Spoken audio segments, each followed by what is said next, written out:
Muy buenos días, mis amados hermanos. Para algunos, cuando vean este video, será buenas tardes. Para otros, muy buenas noches.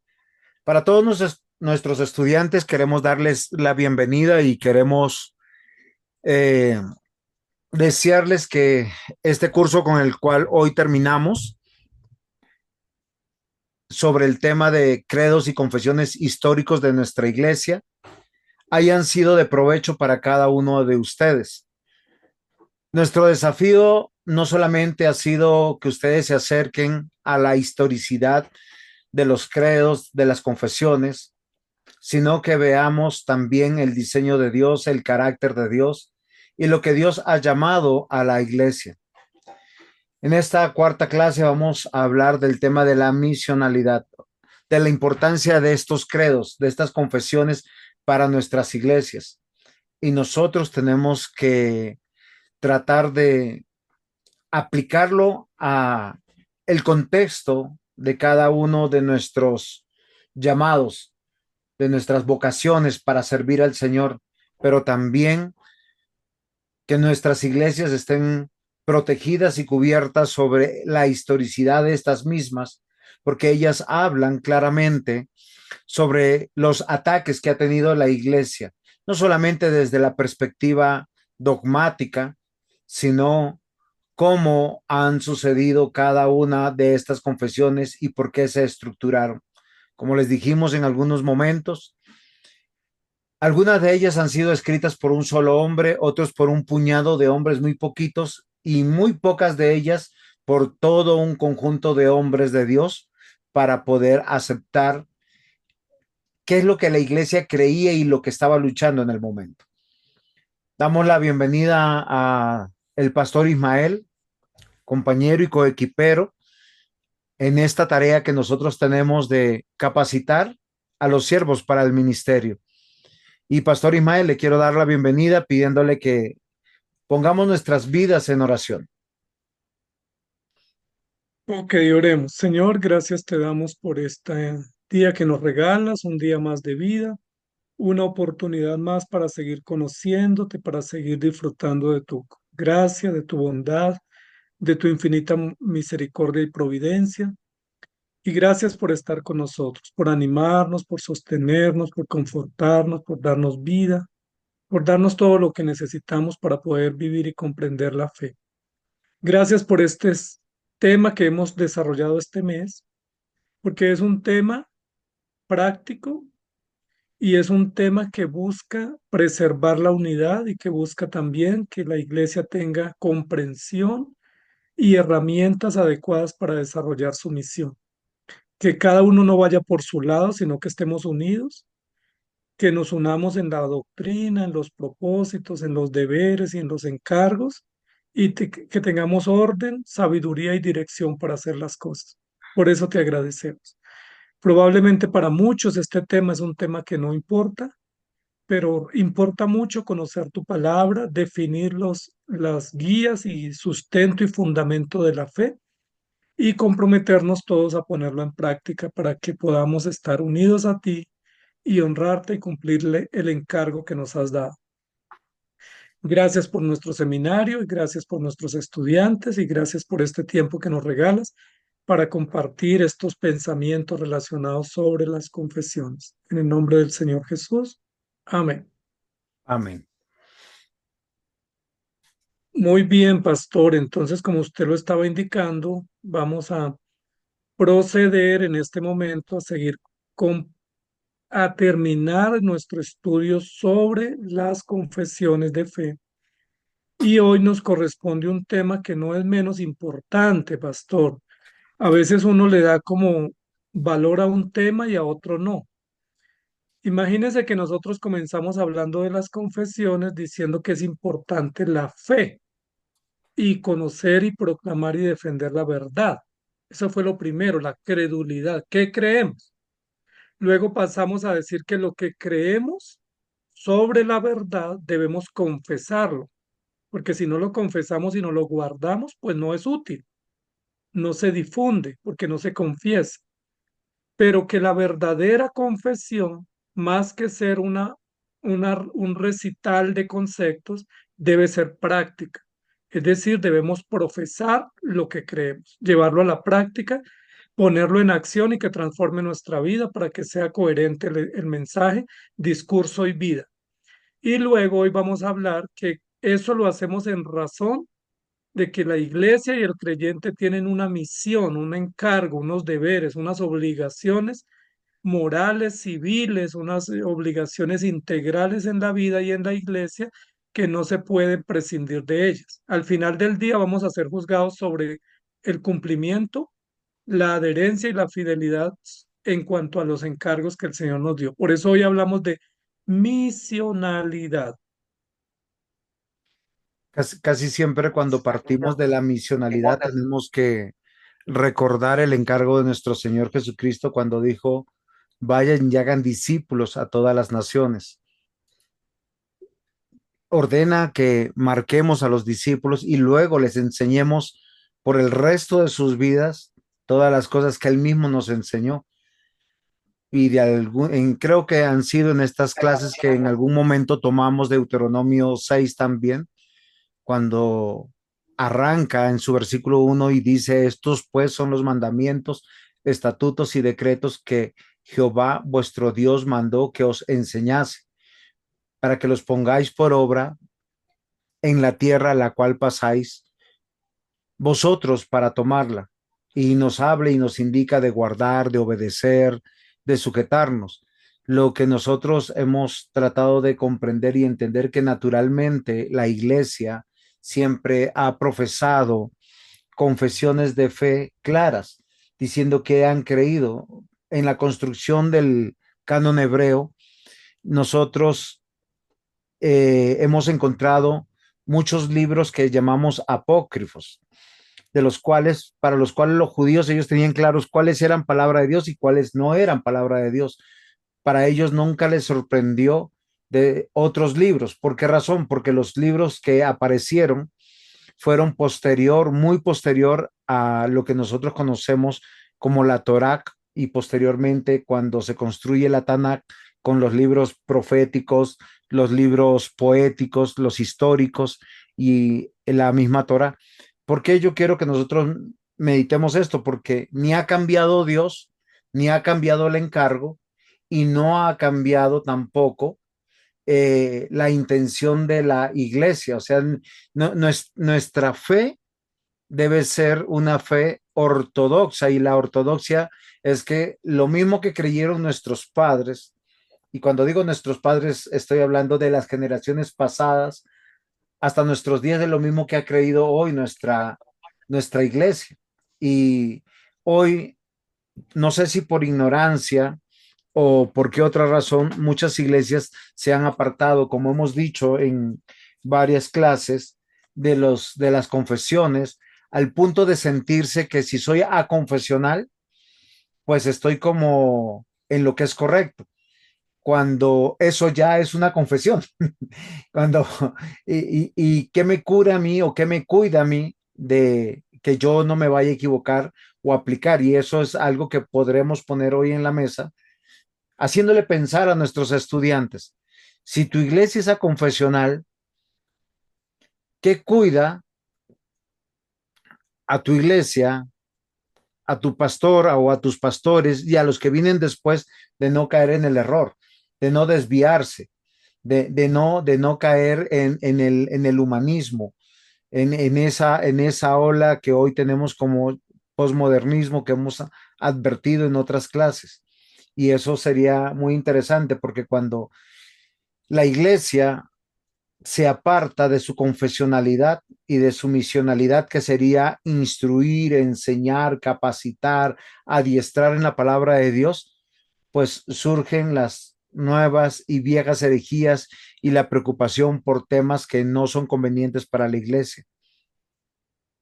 Exactamente, pastor. Entonces, miren que aquí en este cuadro quisiéramos solamente que lo revisemos así rápidamente para que veamos la lógica de la importancia de los documentos históricos. Para todo tenemos la escritura, ¿cierto? Sin embargo, los documentos históricos nos permiten definir bien la fe. ¿Qué es la fe?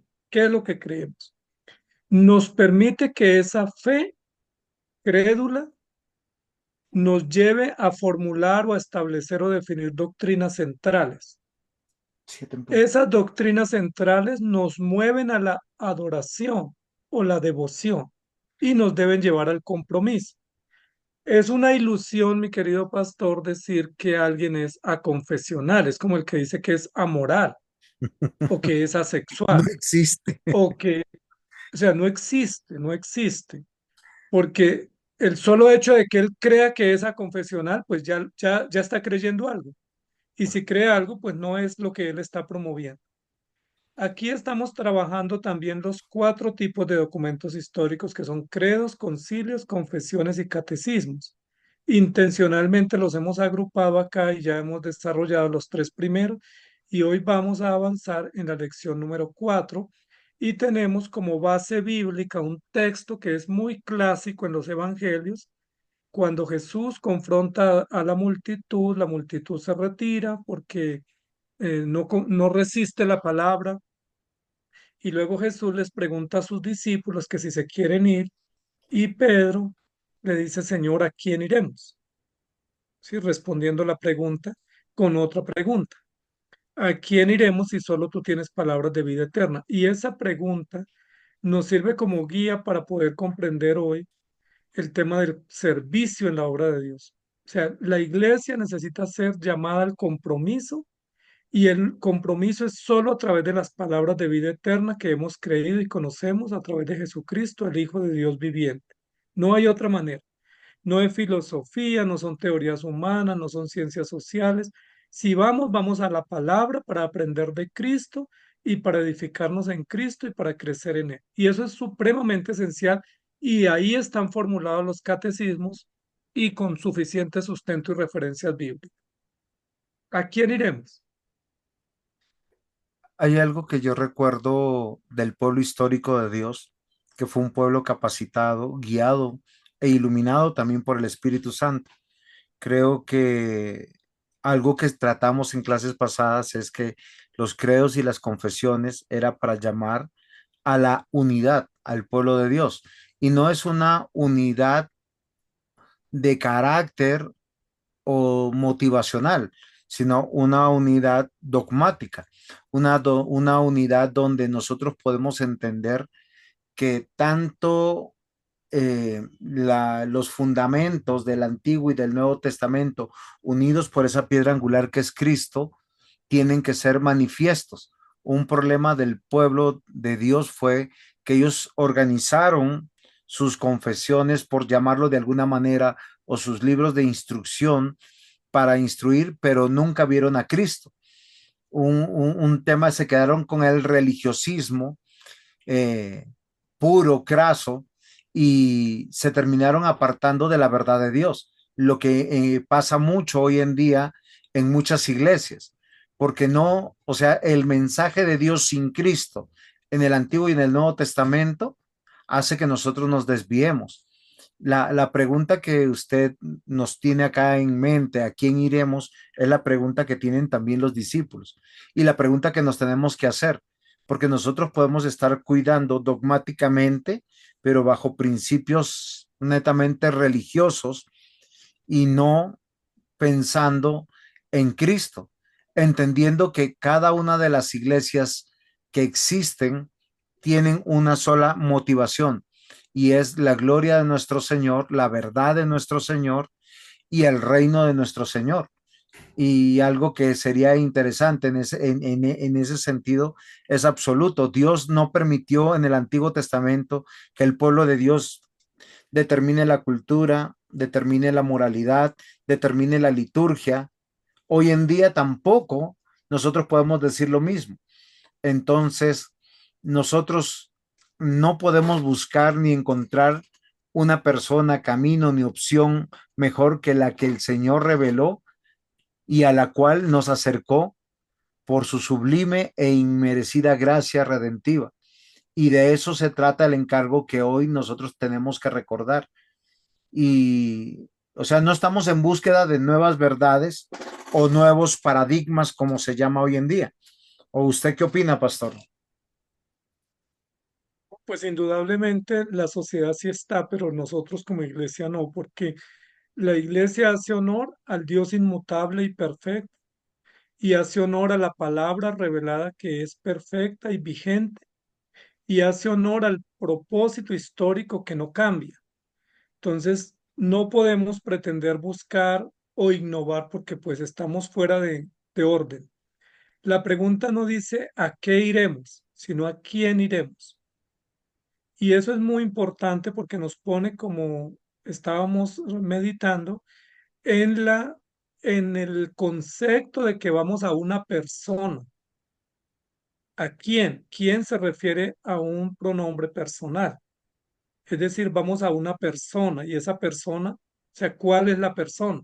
¿Cuál es la persona a la cual podemos ir, tener vida, seguridad, perdón, garantía, lealtad, transformación, consuelo? O sea, ¿quién es esa persona que reúne todo lo que la justicia y la moral demanda y lo que el ser humano busca para sentirse con significado y con propósito?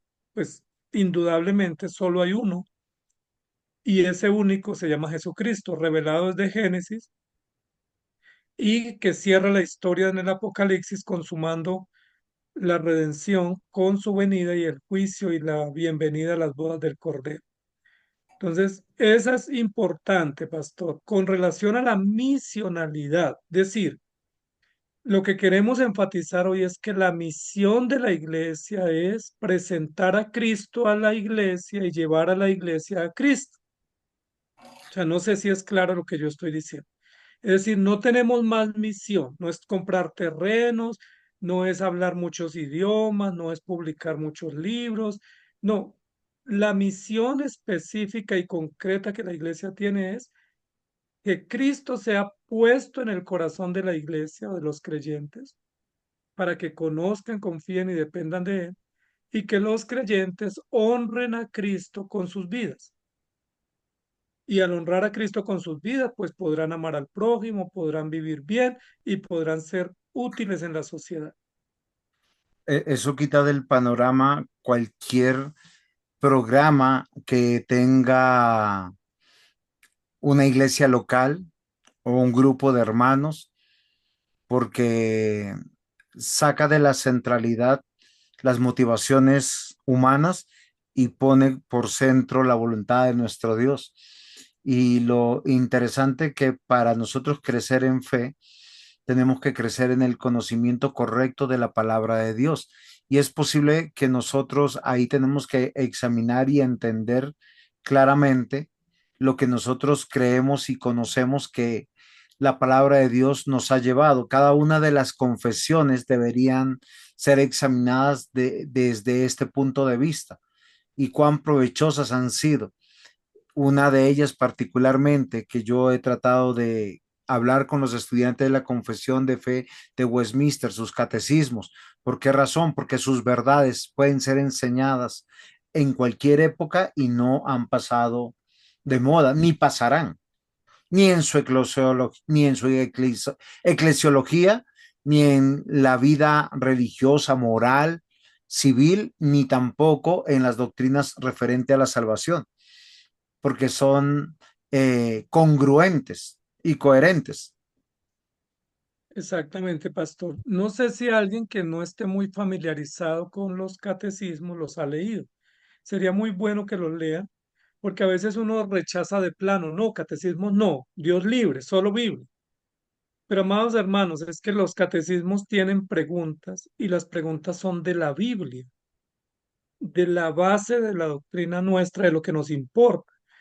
Por ejemplo, en los catecismos no aparece una pregunta como ¿cómo hago para aumentar mi salario? O ¿cómo la iglesia hace para comprar un terreno?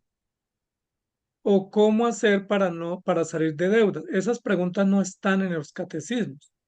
En los catecismos están las preguntas, ¿cuáles son los mandamientos de Dios? ¿Quién es Dios? ¿Quién es Cristo?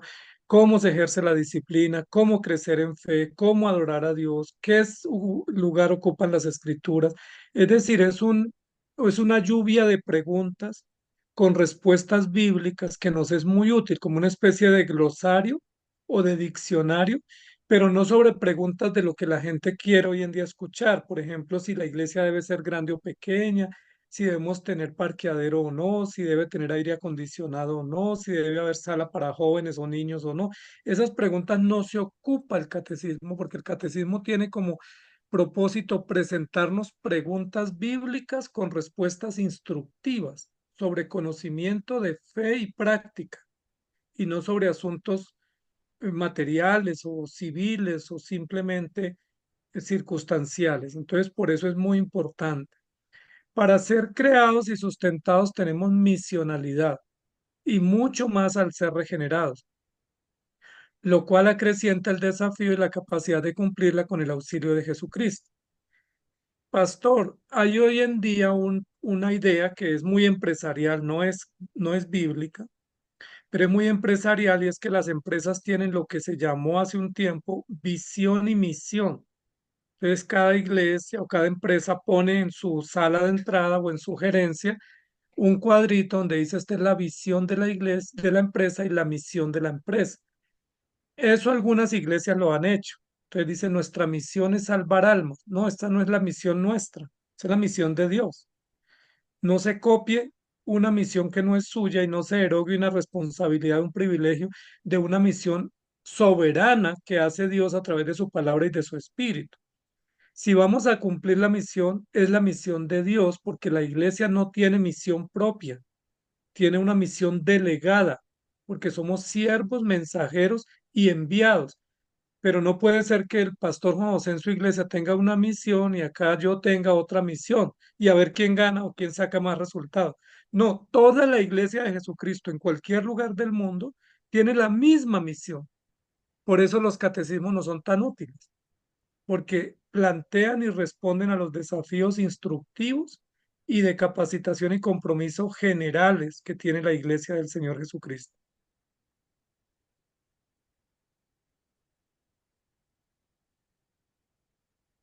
No le escucho, pastor. No, me preguntaba que estoy totalmente de acuerdo de eso, pero ¿qué hay de aquellos que ya no usan misión o visión, sino usan cosmovisión? Ya están más arriba. Entonces es Sí. como un nuevo paradigma que hay hoy en medio de todas las iglesias, que hoy tienen su cosmovisión particular, personal, y se sienten muy honrados de manifestarlo y publicarlo. Ahí que pudiéramos decirles, pastor. Pues que ya cuando uno habla de una cosmovisión para la iglesia, pues todavía estamos más perdidos, porque la visión y misión es una lógica empresarial y la cosmovisión es una lógica ideológica, que ni siquiera es empresarial, ni siquiera es pragmática, es ideológica. Ahora, la iglesia no tiene cosmovisión, porque la iglesia lo que tiene es misión, que Dios se encargó y definió, y es universal. Recordemos que hablamos en el curso pasado de tres características del canon. Es ortodoxo, es católico y es autoritativo. La misión que la iglesia ejerce es universal, es decir, católica, es ortodoxa porque es la voluntad de Dios fiel de que la iglesia cumpla la misma misión siempre, y también es autoritativa, es decir, no la podemos cambiar.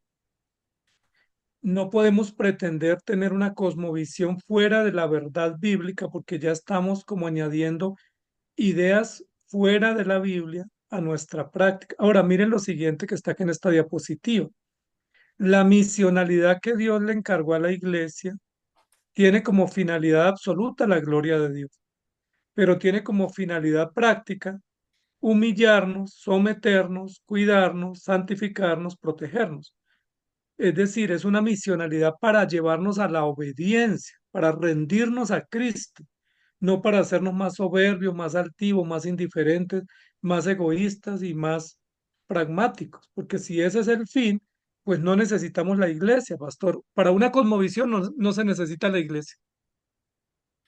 Es verdad. Lo que sí podemos reconocer, no sé, pastor, si usted lo ve igual que yo, es que en la iglesia hay dones, talentos que hacen énfasis en algunos trabajos y algunos alcances dentro de la sociedad, dentro de los mismos hermanos, para poder llegar y obrar como siempre ha obrado aquellos que están dentro del reino de Dios, que es la misericordia, es la piedad, porque la iglesia no solamente tiene que ver con la parte redentiva, sino con una vida esperando a Cristo y trayendo también consuelo a los afligidos, restauración, sanación, no solamente desde el ámbito que nosotros llamamos espiritual o teológico, sino también humano. Porque cuando uno tiene una iglesia y tiene una familia y tiene cómo poder ser ayudado y ayudar a otros en otros aspectos de la vida, también se pueden dar. Pero los catecismos y las confesiones de fe que tenemos han demarcado esta realidad de participar de la sociedad correctamente, de participar en nuestra iglesia correctamente y nuestra salvación de manera colectiva y no individual, donde es una salvación igual para todos, porque es Dios alcanzando a los perdidos, buscando a los perdidos y añadiendo al reino de Dios, lo que hace que nosotros tengamos una claridad. No hay una iglesia con cosmovisión, no hay una iglesia con visión y ¿cuál era la otra? Y misión, sino hay iglesias que por la gracia de Dios están cumpliendo labores de acuerdo también a lo que el Señor las ha capacitado a cada una de ellas, a través de sus miembros y a través de aquellos que están, porque debemos reconocer que hay hermanos que tienen capacidades en la educación teológica que son muy útiles y muy importantes. O estaría equivocado yo, pastor. Pastor, los dones, los talentos, las capacidades, los llamados específicos están al servicio de Dios en función de la iglesia local o de la iglesia como cuerpo de Cristo. Recuerde que nunca dice la Biblia que Dios dio dones a los hombres, sino dio dones a la iglesia. Y nunca dio una misión a los hombres individual, sino una misión a la iglesia. Por tanto, vayan y prediquen, bauticen, instruyan. Esa misión es de la iglesia, no es individual. Y los dones o los talentos o las capacidades y virtudes que Dios da a cada persona, pues son para fortalecer el trabajo de la misión de la iglesia, que está en función de la gloria de Dios y del establecimiento del reino. O sea, ¿qué es lo que queremos diferenciar? Que no tenemos una misión particular como iglesia local. Si yo he escuchado iglesias, yo respeto eso, pero no lo veo en la Biblia. Alguien que dice es que yo tengo una iglesia para drogadictos. Bueno, ex drogadictos sería, ¿no? Pero no veo eso. Otros dicen yo tengo una iglesia para homosexuales, otra para niños, otra para empresarios, otra para indígenas. O sea, no veo eso. Veo que la iglesia es heterogénea, es intergeneracional, es variada y tenemos que todos comprender que esa es la voluntad de Dios. Entonces no podemos ser más inteligentes nosotros hoy de decir, bueno, mejor hagamos, en lugar de hacer una iglesia con todos, entonces hagamos 5 salas y hagamos 5 iglesias distintas, jóvenes, niños, adultos, empresarios, educados y gente común, porque estaríamos violando el propósito de la misión de Dios, que es el reino y en el reino manda el rey y nosotros obedecemos. Entonces los dones sí juegan un papel importante, pero no para promover personas ni ministerios, sino para la gloria de Dios en la edificación de la iglesia. Pudiera ser, pastor, que se me ocurre que nosotros pudiéramos determinar que en un sentido la iglesia es homogénea, porque la materia prima es pecadora y todas están siendo capacitadas, todas están siendo restauradas, santificadas, y hay que reconocerlo, pero en otro aspecto es totalmente heterogénea.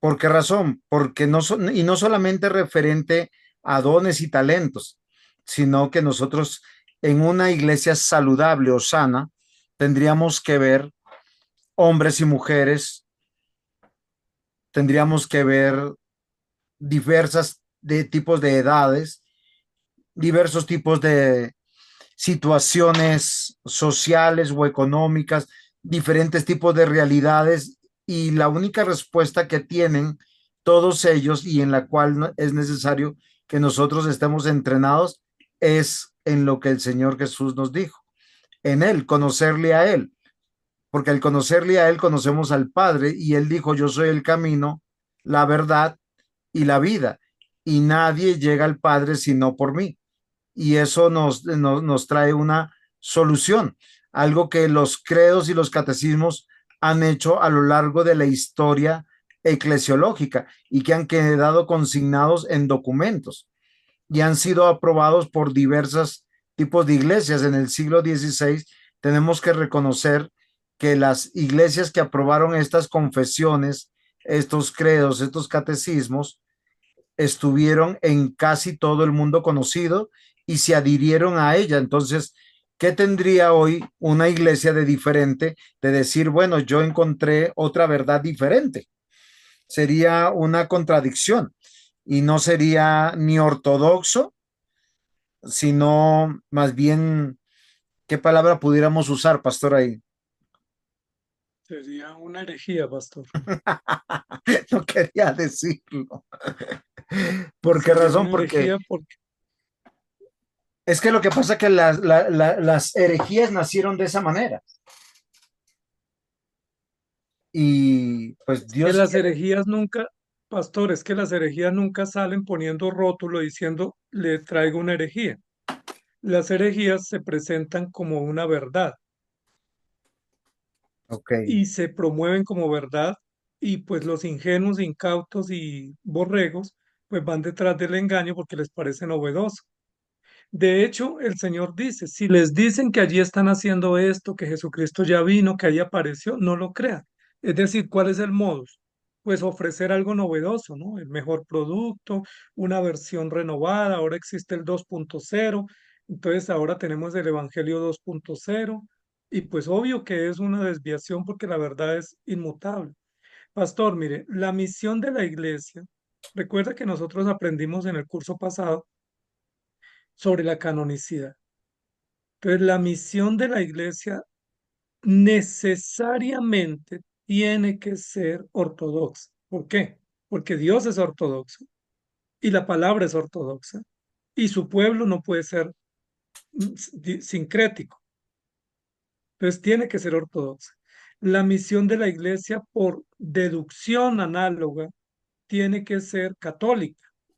Es decir, la misma misión que hacemos hoy acá en Bogotá, en México, en Venezuela, en Chile, donde quiera que estemos, o en Rusia o en el país más alejado del mundo, es la misma, no puede ser distinta. O sea, no puede ser que encontremos un hermano en Japón diciendo que es cristiano y que su iglesia tiene una misión distinta a la que establece el Evangelio. O sea, eso diríamos de entrada, eso no es cierto. O no puede ser que aquí entre nosotros uno diga, no, es que mi misión es, por ejemplo, construir casas y que todos los de mi iglesia tengan casa, esa es la misión de la iglesia. No, ese es un propósito temporal de animar a los hermanos a que hagan sus ahorros, pero el propósito de la iglesia no es ni comprar lotes, ni vender tierras, ni edificar casas, ni escriturar propiedades. No somos una agencia de tierras. Nuestra misión ni siquiera es comprar locales y construir edificios. Es para la iglesia, ni siquiera esa es la función de la iglesia.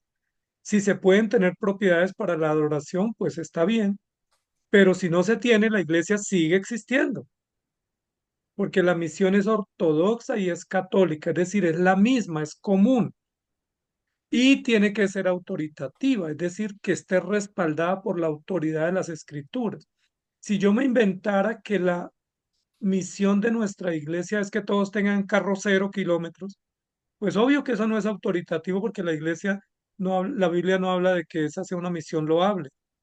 La misión loable es que estemos unidos, que permanezcamos fervientes, que amemos al prójimo, que cumplamos los mandamientos, que temamos a Dios y que estemos productivos en la iglesia y en la sociedad esperando la venida del Señor. Esa sí es una misión bíblica. creamos en Cristo y nos discipulemos en su palabra. ¿Estamos de acuerdo, pastor? Sí, claro. Ahora, entendiendo esto, ¿cómo pudiéramos hacer un análisis correcto de los credos y las confesiones que ya han sido aprobados? No, no es porque tengamos que darle valía, sino debido al que han surgido eh, eh, tantas, Controversias. sí, controversias sobre qué o cuál eh, confesión es la que me conviene, cuál es la correcta, entendiendo que hay algunas que han surgido en medio de motivaciones denominacionales y controversiales. Es como nosotros orientar a nuestros estudiantes porque, listo, frente a toda la cantidad ¿cómo se llama esto? De confesiones que hemos compartido con ellos en la clase pasada, se los envié. ¿Cómo le decimos a ellos, venga, miren, esta es la correcta, esta es la incorrecta? Porque enviamos todas las que son históricas y han sido reconocidas por la iglesia. Ahora, ¿cómo nosotros entendemos esta misionalidad teniendo estos documentos a la mano? ¿Es Muy bien. comprensible lo que estoy tratando de decirle? Sí, y quisiera si tiene alguna idea de respuesta, cómo nos ayudaría. Ok, lo que yo creo y veo es que nosotros tenemos que usar las confesiones que ya han sido aprobadas y han sido usadas en su gran mayoría por las iglesias, que no han tenido ninguna controversia en su uso, sino que las controversias de las confesiones ha surgido debido a que hay iglesias que han surgido con las nuevas corrientes filosóficas, ideológicas y muchos casos mezclando cosas. Entonces nosotros hoy en día nosotros tenemos mucha claridad sobre cuáles fueron las confesiones, vamos a llamarlas protestantes o reformadas, que son diferentes a la luterana, a la anglicana, a otras que tienen otros trasfondos y no fueron muy claras en algunos aspectos por sus propios intereses del momento. Porque hay que leer, como alguna vez nosotros hemos conversado, hay que leer la historia, interpretarla y aplicarla para no caer en lo mismo. No podemos decir que se repita. Me explico. Cuando surgió la confesión de fe de Westminster, surgió en medio de metodistas, anglicanos, luteranos, presbiterianos y otros que eran presbiterianos, pero no eran llamados presbiterianos, sino fueron llamados los reformados holandeses, los reformados suizos, los reformados, ¿cómo se llama esto? Que están en Francia, que eran los hugonotes. Bueno, ellos no participaron de la iglesia, de la estructura del catecismo ni la confesión de fe de Westminster, pero ellos aceptaron estas confesiones y se usaron para la instrucción de sus niños, de sus jóvenes, de sus adultos en las iglesias. Entonces, ¿por qué rehusarnos al uso de confesiones que han sido seguras y que dieron un boom, ¿no? Y que dieron un resultado? Y fue el desarrollo de una sociedad que en su momento, siglo XVII, XVIII, fue en casi como mayoría cristiana, ya sea reformada o en alguna de sus alas del protestantismo. Entonces, de esa manera, tener estos análisis y usarlas, porque estamos diciendo, nosotros tenemos una misión y la misión es instruir, discipular, y ya tenemos documentos hechos. ¿Por qué inventar la rueda? ¿Por qué nosotros hoy en día tenemos muchos documentos creados por iglesias modernas y posmodernas, pero que distan mucho de lo ortodoxo? Voy a ponerle otro ejemplo. Hay manuales para poder ir a evangelizar. Mucha gente se para y dice en los centros comerciales, Dios te ama. Ahora, no estoy en contra de que Dios ama, pero nadie se va a salvar porque porque sepa que Dios ama, porque Dios es amor, pero Dios también es fuego consumidor. pero no hay ninguna de las confesiones históricas de los protestantes que hable o llame de esta manera. Entonces, a eso me refería, pastor. No sé si fui claro. Sí, pastor, sí, señor. Entonces, lo que usted está diciendo es claro y debe ser tenido en cuenta y ya hay documentos históricos. O sea, no adolecemos, tenemos suficientes documentos que son históricos, que son consistentes, que han sido útiles y que han pasado el límite del tiempo. Despreciarlos, pues es un acto de soberbia y es un acto también de descuido, porque esos documentos fueron hechos precisamente en un momento histórico para perfilar, definir y proteger la fe de la iglesia. Y no son muy útiles. Ahora, ¿qué recomendación yo daría? Voy a ser bien atrevido en esta recomendación. La idea de muchos es cero documentos históricos. No los quiero, los saco, porque no, yo solo me guío por la palabra. Ok, yo les recomiendo lo siguiente, léanlos, léanlos. Si el pastor Juan José me dijera que no le gustan los catecismos y que no los acepta, yo le diría, mire, ¿sabe qué? Yo los leo y me han sido útiles. Le recomiendo que lo lea. Comience a leer y en la medida en que lo va leyendo, me va diciendo si eso que está allí, tanto el concepto, la pregunta, la respuesta y la referencia es bíblica y es útil. Si es bíblica y es útil, pues entonces la aceptamos. Y si encuentra una pregunta que su pregunta, su respuesta y su referencia no sirve, pues la sacamos. Probablemente tenemos que terminar aceptando todas las preguntas y las respuestas porque no nos atrevemos a mutilar un documento que históricamente ha sido vigente y útil para la iglesia. El problema es que nosotros a veces tenemos mucho sectarismo como iglesia. Yo hablaba con alguien esta mañana que me hacía una pregunta sobre el tema del ecumenismo. Entonces yo le decía, obviamente, que el ecumenismo es malo, pero que hay que diferenciar entre el ecumenismo y el sectarismo, porque el ecumenismo es buscar puntos de encuentro con todo mundo sin ningún criterio. Es decir, todos somos iguales, todos somos hermanos, todos nos respetamos. Es exceso de tolerancia y permisividad.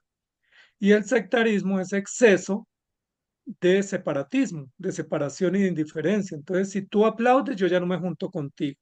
Si tú tienes un piano, ya no me junto contigo.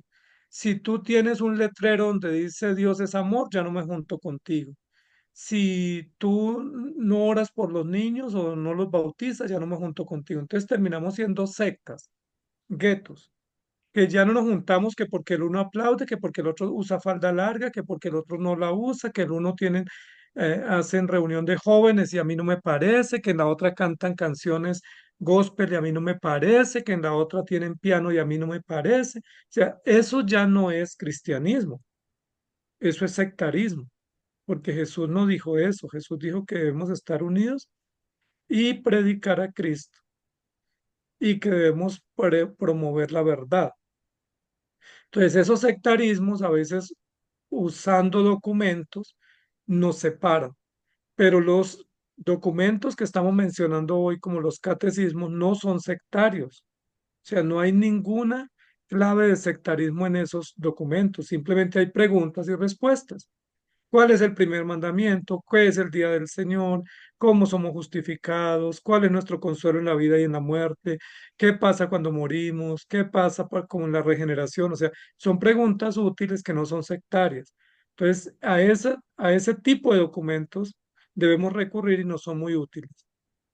Es verdad, pastor. Entonces, lo importante es tal vez hacernos la pregunta, si la iglesia en su momento, cuando se desarrolló y cuando alcanzó niveles exponenciales para aumentar sus miembros de la iglesia, sus fieles, ¿cómo lo hizo? Es instruyendo, porque conoceréis la verdad, dijo el Señor Jesús, y la verdad os hará libres, y hay que confiar en la palabra de aquel que lo dijo. Y eso es importante para nosotros, creo yo. Exactamente, pastor. Y aquí estamos diciendo algo que es importante para que comprendamos que la misión de la iglesia es amplia, no es reducida. Entonces, ¿cómo ejercemos nuestra misión? Reconociendo a Dios creador. ¿Cómo lo hacemos? Agradeciendo su providencia. ¿Cómo cumplimos nuestra misión? Creyendo en Cristo, estando sumisos al Evangelio, usando los dones recibidos, perseverando en su reino, predicando la palabra, viviendo para Dios y esperando su venida. Es decir, toda la vida es una vida de misión de la iglesia. Misión no es recoger 5 pesos para mandarlos a una tribu. Misión no es recoger, enviar un predicador a un barrio marginal y estamos haciendo misiones, no es que la misión es cuando predicamos, vivimos, nos instruimos, nos edificamos, nos proponemos santificarnos por la palabra y cuando extendemos su reino y esperamos con gracia y con alegría la venida del Señor.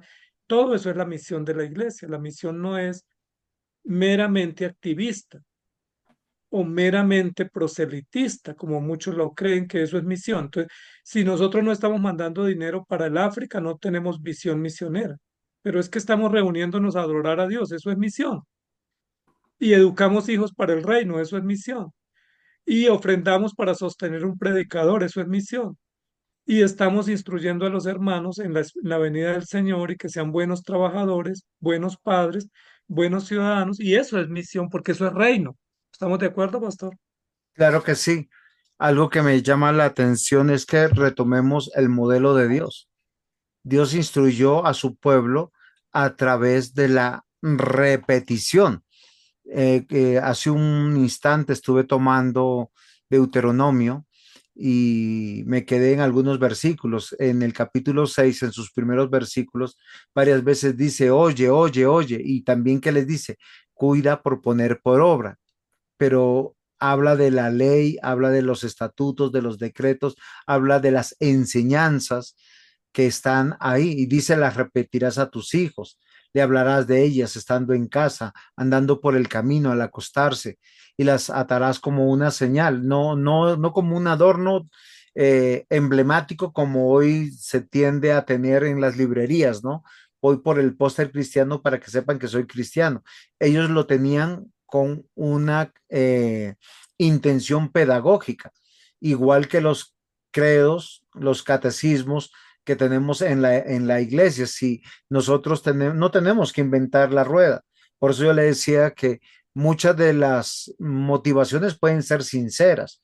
Una persona se para y yo he escuchado acá en el barrio hermanos que creo que con un corazón sincero dicen, Dios te ama, arrepiéntete, te está buscando, tiene los brazos extendidos. Pero la pregunta es, ¿por qué ninguno de los catecismos comienza de esa manera? ¿Por qué ninguna de las confesiones de fe está de esa manera?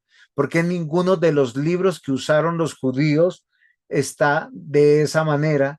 Y nosotros conocemos que aunque ellos se desviaron en el sentido de no ver a Cristo, pero en su teología dogmática, litúrgica, religiosa, estaban correctos frente a la doctrina de Dios, frente a la antropología. ¿O no es así, pastor? O sea, tengo esa pregunta. Sí, indudablemente, todo tiene que tener su justo lugar. No pudiésemos pensar que un documento histórico es aquel que promueve las obras en detrimento de la gracia, porque ahí estamos violentando toda la unidad y todo el propósito misional del Evangelio. Entonces hay documentos que a veces nos parecen muy ortodoxos. Yo estaba justamente hoy, me mandaron un artículo y estaba viendo el artículo y es de un puritano famoso y muy interesante el artículo. Sin embargo, cuando yo lo leí, apenas lo observé, inmediatamente dije yo, ¿y dónde está Cristo? ¿Dónde está la gracia? ¿Dónde está la suficiencia de la salvación? ¿Dónde está la mortificación del pecador? ¿Dónde está la obra preciosa de confianza y de esperanza que tenemos los cristianos en Cristo? Es decir, si esa misión, como su merced estaba compartiendo, si esa misión está en función de nuestras obras, acrecentarlas para confiar más en ellas, esa no es la misión de la iglesia, porque la misión de la iglesia no es la ortodoxia propia, sino la ortodoxia de Cristo. Y no es llevarnos a más obras y a más conocimiento, sino a más obediencia y a más devoción conforme al Evangelio. A mí me llama la atención que hay un texto en la Escritura que dice que es el que crea en Cristo como dice la Escritura. Si yo digo, Cristo me salvó, pero tengo que luchar para ser santo, pues la pregunta es, ¿Dios salva? Y la santidad depende de mí. Y si todo ese proyecto de santidad que es toda una vida depende de mí, pues de alguna manera la obra de Cristo es más pequeñita que la mía, porque Él la operó en un minuto, me regeneró y a mí me toca 50 años luchar con la carga y la lucha del pecado a ver si logro vencerlo. Entonces, uno dice, ¿hace juicio a la revelación? ¿Hace honor? Pues no hace honor a la suficiencia de Cristo, a la soberanía de la redención, a la depravación total humana, al gozo de la absolutez de la gracia derramada en el cristiano, la perseverancia de Cristo. Entonces, todo termina siendo obras. Entonces, yo siempre he visto que en muchos lugares usan los documentos históricos para promover las obras y esa no es la gracia de los documentos. Los documentos son para promover la gloria de Dios y la dependencia nuestra en la obra de Cristo. Y eso pues tiene que advertirse también. Nos debe llamar poderosamente la atención y entrando en esta recta final de haber estudiado, leído credos y confesiones. Creo que en su gran mayoría los credos y las confesiones que hemos compartido, como usted lo dijo hace un instante, bueno, hace ya algunos minutos atrás, van a ser totalmente útiles para nosotros. Entonces, lo que tenemos que hacer son aceptarlos y quedarnos con ellos porque fuimos llamados, capacitados, sustentados por nuestro Dios para poder instruir siempre a otros, entendiendo que su verdad, su palabra no cambia, pues tampoco a las conclusiones que llegó la iglesia en el siglo XVI, en el siglo XVII y XVIII, no han cambiado. Que nosotros posiblemente estamos encontrando aún más argumentos debido a situaciones que antes el pueblo de Dios no vivía y que ahora vive y que tenemos que dar respuesta, posiblemente en ese sentido se quedarían cortos las confesiones. Pero la metodología de los catecismos es tan sencilla, tan directa, tan reflexiva y básica como está en la diapositiva, donde cualquier creyente no solamente va a crecer en el conocimiento de Cristo, sino va a reforzar su fe, va a reforzar sus convicciones y no vamos a estar como lo que advierte la escritura, como esos niños que son llevados por cualquier viento de doctrina, porque eso sí es interesante hoy en día, porque aparecen modas teológicas, por decirlo de alguna manera, o religiosas, y todo el mundo se va por eso como si fuera la panacea, la yo no encuentro otra palabra, pero es muy interesante que nosotros lo que ya tenemos es lo que debería mantenerse. Y de hecho, una iglesia estructurada en el conocimiento de la escritura, con buenos documentos de instrucción bíblica, va a mantenerse en una liturgia saludable, poco renovada en su aspecto litúrgico, porque la liturgia tampoco ha cambiado. Fíjense que el tabernáculo tuvo varios años en el desierto, el templo cientos de años y su liturgia nunca cambió, pero tampoco el pueblo de Dios buscó cambiar. ¿Cuándo cambia? Cuando Jesús viene, cumple las promesas del pacto para traernos un nuevo pacto, como dice Hebreos, pero no porque sea un pacto diferente, sino porque es un pacto cumplido. Ya no hay señales, símbolos, signos ni sellos de dolor o sangre, porque en la obra de Cristo se han cumplido y nos deja el bautismo, nos deja la cena, nos deja el congregarnos, nos permite aún el entonar y cantar cánticos, salmos, himnos espirituales o cánticos espirituales más bien, porque es parte de la razón de la iglesia. Y miren que cuando la iglesia se alejó de la instrucción correcta, que fue entre el siglo quinto al siglo XII más o menos, que fue muy arraigado, que solo se quedaron con la liturgia, con la parte sensorial o con la parte de los sentidos, la iglesia se perdió. Se perdieron aquellos que estaban llamados a dirigir la iglesia, que eran los pastores, los sacerdotes, los obispos de la iglesia, y entendamos que sacerdote, pastor o obispo son sinónimos, sino que nosotros empezamos a darle categorías diferentes por el pecado, y la misma iglesia cayó en eso y se empezó a desviar, pero fue por la ignorancia. Hoy en día, cuando nos alejamos y nos quedamos en la parte de los sentidos sensorial, pues es bastante peligroso, porque nos estamos alejando de la verdad para que quedar en la parte de la percepción, ¿o no es así, pastor? Sí, pastor, o sea, justo para eso se nos dejó la palabra, para eso se nos dejan estos documentos reguladores, que es para evitar que nosotros confiemos en nosotros, en nuestras ideas, intuiciones, percepciones y para que miremos a Cristo. Cuando usted hablaba, estaba yo recordando, por ejemplo, hoy en día es muy común y de hecho se ve bien, la gente ve bien, cuando los predicadores pasan de manera muy informal al púlpito. Entonces pasan pues con camisas juveniles, con jeans, con tenis, no usan un púlpito, sino pues se sientan en una silla alta, tienen accesorios como manillas, gorras, collares, incluso tatuajes, no están reverentes al frente, no tienen pues un discurso organizado, sino que charlan. Eso se ve también. La gente dice, no, es casual, es juvenil, la puesta en escena es muy de un show de televisión, pero la Biblia no dice eso. Incluso se ve mal cuando alguien sale con atuendos, un clériman, un vestido bien formal, porque pues no se ve como tan, tan la puesta en escena llamativa. Esos son cambios que la iglesia pragmática ha hecho.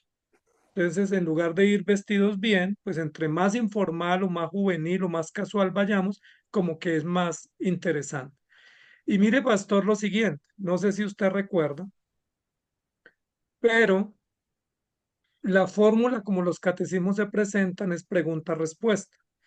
Y esa pregunta-respuesta se le atribuye histórica y pedagógicamente a Sócrates, que fue el que inventó el método socrático de la mayéutica, que es pregunta-respuesta. Pero aquí pusimos un ejemplo de pregunta-respuesta del libro de Job.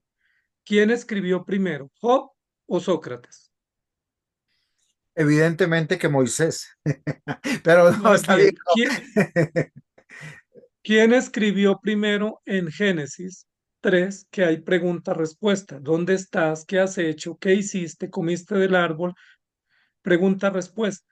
Entonces, el método de la pregunta-respuesta no es filosófico, ni es pedagógico, ni didáctico, y mucho menos socrático. El método pregunta-respuesta es un método de la escritura, es un método de Dios. Es un método que Dios usa para llamar la atención y aquí en este capítulo, que es el capítulo 38 de Job, está todo el capítulo en función de pregunta-respuesta. ¿Dónde? ¿Quién? ¿Por qué? ¿Cómo? ¿Cuándo? Y es un método muy genial para incitar a la reflexión, para generar reacción y para producir y fortalecer el conocimiento.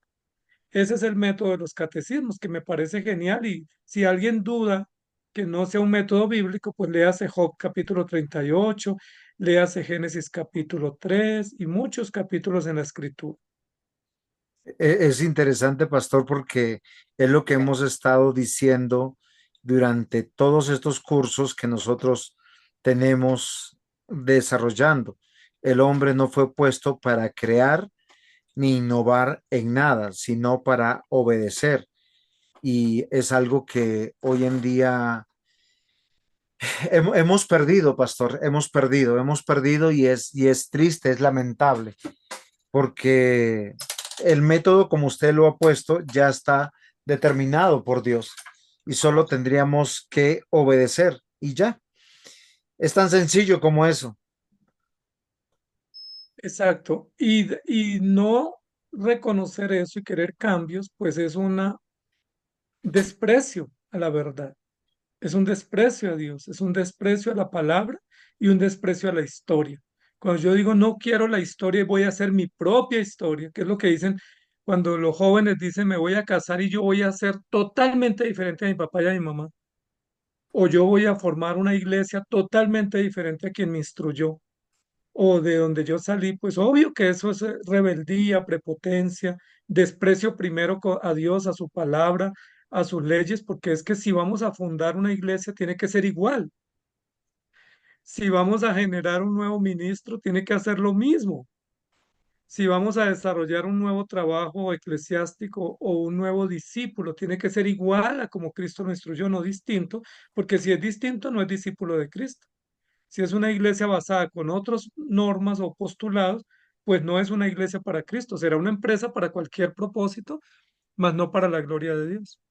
Y eso es triste porque estamos hablando ya en términos de decadencia, decadencia litúrgica, como lo vemos hoy en día a través del desprecio de los símbolos que tienen que ver con la adoración a Dios, que tiene que ver con algo que Hebreos presenta, que es muy interesante, el sacerdocio de Cristo, el de ser gran sumo sacerdote según la orden de Melquisedec. Y los sumos sacerdotes dentro de la narrativa bíblica que la hace Dios, nosotros nos pone en una realidad de que el hombre tenía que ser distinto a todos por causa de su oficio y no por causa de su honor o dignidad propia. Los sacerdotes vestían con tal decoro, con tal, eh, ¿cómo podría decir? Con tal dignidad que anunciaba que estaba en la presencia de Dios y que él era el elegido. Y cada uno de los hombres que Dios ha llamado para presidir dentro de la iglesia, la Biblia los separa como pastores, ancianos y diáconos y les dan una dignidad también de esa misma manera. Y nosotros dentro del 2024 encontramos vestimentas y dirían los jóvenes outfit para esta Sí, celebración sagrada que es el culto, solo que lamentablemente se ha olvidado, pastor, y creo que estamos entrando en una decadencia donde ya las iglesias no parecen iglesias, sino son centros o clubes, centros de show, donde hay un gran orador, un ungido, donde es el que tal vez de alguna manera está usurpando el honor y la gloria de nuestro Dios, porque el hecho de nosotros vestirnos de manera litúrgica para Dios también demanda que nosotros somos siervos de Él, que somos dignatarios de Él. La Biblia habla de ser embajadores y los embajadores tienen una vestimenta dignataria o de ser atalayas o portavoces y también tiene esa dignificación de quién era el que anunciaba. El atalaya no vestía de cualquier manera, era el que pronunciaba y declaraba. Y la otra analogía es de ministro. Y los ministros, hablando de ser siervos de Dios, pero con la dignidad del ungimiento de que fueron llamados para esa labor.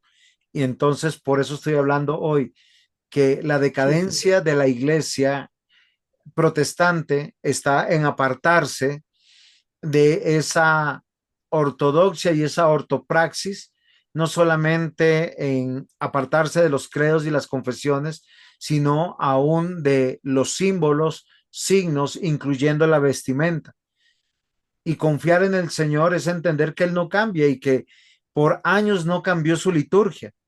Nosotros no tenemos que añadirle nada porque como usted nos hizo pensar, la salvación no es por obras y la instrucción es creer en lo que Dios nos ha dejado para que nosotros podamos seguir siendo fuertes en la fe. ¿O no es así, pastor? sí, pastor, y yo quiero hacer ya mi última reflexión y es respecto a lo mismo que usted está diciendo. O sea, cuando se desprecian los documentos históricos, lo que se está despreciando es la misma esencia de lo que profesamos ser. Es decir, yo me quedo sin esencia. Si soy hijo de Dios, pero no acepto documentos históricos, no acepto una sistematicidad en la doctrina o una ortodoxia, pues obviamente cualquier camino y cualquier cosa me sirve. Mire lo interesante, mi querido pastor, para usar el mismo ejemplo de la liturgia. Sí, hoy en día ya no se le llama liturgia o culto, porque ahora se le llama encuentro, se le llama celebración, se le llama reunión. Hoy en día ya no se tiene altar, porque es que el altar ya no es bien visto. Entonces se pone una silla, se pone una ambientación distinta, con movimiento, con luces, con colores, con afiches. Hoy en día los predicadores ya no llevan Biblia, llevan iPhone, llevan tablet, llevan micrófonos y apuntadores, porque no está bien ir con una Biblia, si no se ve bien. Ya no llevan ornamentos ni vestimenta distintiva, sino pues Reverentes. entre más casuales se ve mejor. Ahora ya no se hacen sillas en filas, sino en círculos. Y el predicador no tiene púlpito, sino que camina en medio de un círculo como si fuera una plaza pública.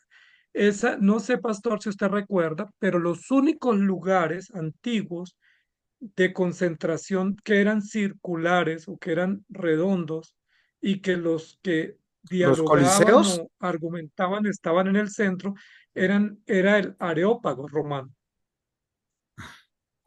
que eran las plazas públicas donde se exponía el conocimiento filosófico y se generaban debates y controversias, estilo foro. Pero la iglesia, el templo, la sinagoga y el tabernáculo tenían naves y la gente estaba acomodada ordenadamente. Entonces, miren cómo todo eso indica. Entonces, cuando mi iglesia ya no tiene nave, sino que es circular y el predicador se mueve y está en lugar bajo y genera pues un llamado interesante en su puesta en escena, pues yo no sé si es la palabra lo que se predica ahí o es una filosofía o ideología.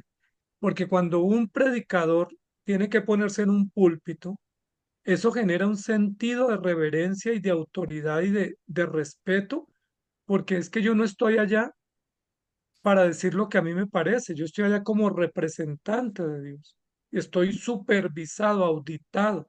Pero cuando yo me paro a charlar, pues yo cualquier broma, cualquier tema, cualquier chiste, yo puedo hacer porque yo simplemente estoy charlando, pero no estoy exponiendo la verdad absoluta de Dios. Eso es importante que lo tengamos en cuenta y pues para que tomemos acción también. es verdad, pastor. Dios permita que nosotros nos podamos apartar de esa decadencia y la decadencia comienza cuando empezamos a olvidar de dónde venimos, quiénes somos. Recordemos que ese es un reiterar de que pasó cuando el pueblo se fue a Babilonia y que tuvieron que recordar quiénes eran. El libro de Ageo es muy interesante porque ya las prioridades del pueblo se habían paganizado porque ellos empezaron a preocuparse más de sus casas, de su vestimenta, de su socialización, que del lugar santo de Dios que anunciaba la venida del Mesías. Y eso hoy en día está pasando igual.